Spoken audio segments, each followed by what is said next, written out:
Wow मस्तपैकी नाचण्याची भाकरी. वा आ नाचण्याची भाकरी बनवते रियाज. आणि नाचण्याच्या भाकरीबरोबर काय बनवणार रे रिया? डांगर. डांगर. वा नाचण्याची भाकरी आणि डांगर. कोणी कोणी खाल्ले नाचण्याची भाकरी डांगर? नक्की कमेंट करून सांगा. चला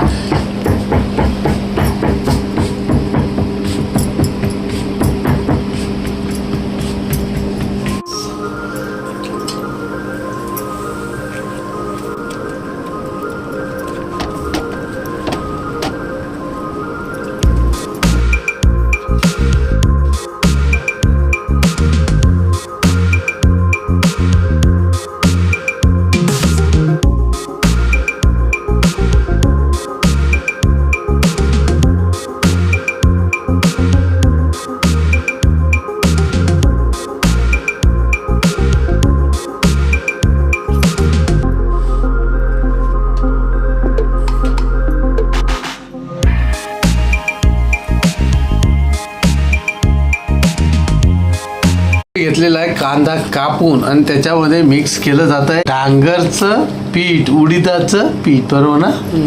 उडीद पीठ. आणि केलं जात आहे डांगर. चला डांगर बनते. फटाफट फटाफट मिक्स करा.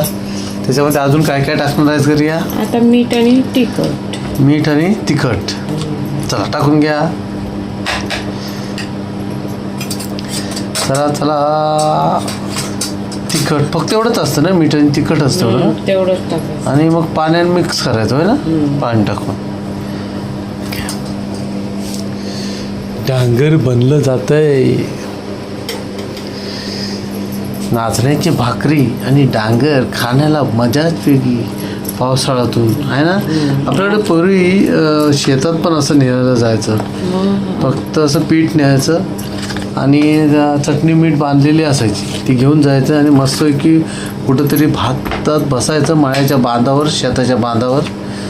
आणि मस्तपैकी भाकरी आणि डांगर खायचं. जरासं घेतलं. कधीतरी भाजलेली वापटी, कधीतरी भाजलेला कोलिम, कधीतरी भाजलेलं सुकट, कधी खारा बांगडा. काय तोंडाला पाणी सुटते. थोडंसं पाणी मिक्स करणार आता.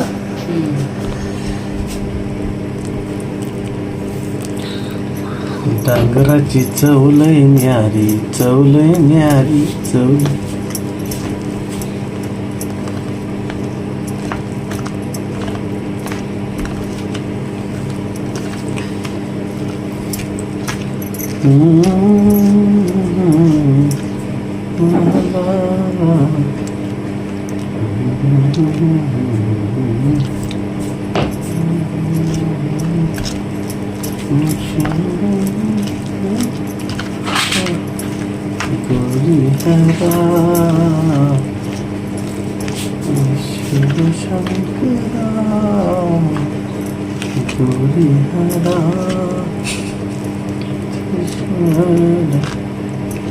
अजून पाणी हवंय ना?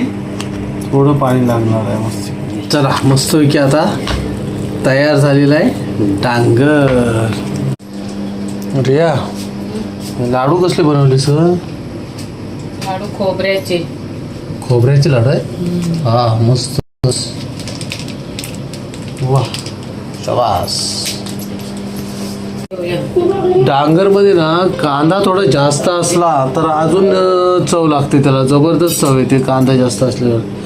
तिकडे तोतापुरी आंबा पण आणलेला आहे, कापायला घेते रिया. वीरने आणला. वीरला पाहिजे आंबा.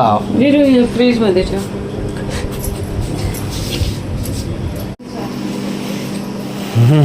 भावलं कोण रे नास्त?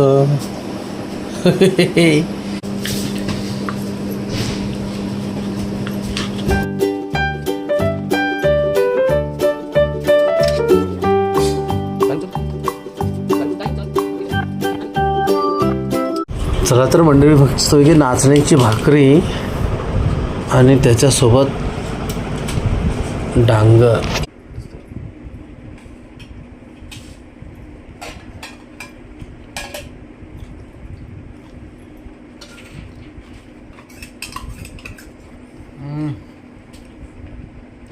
रस्सा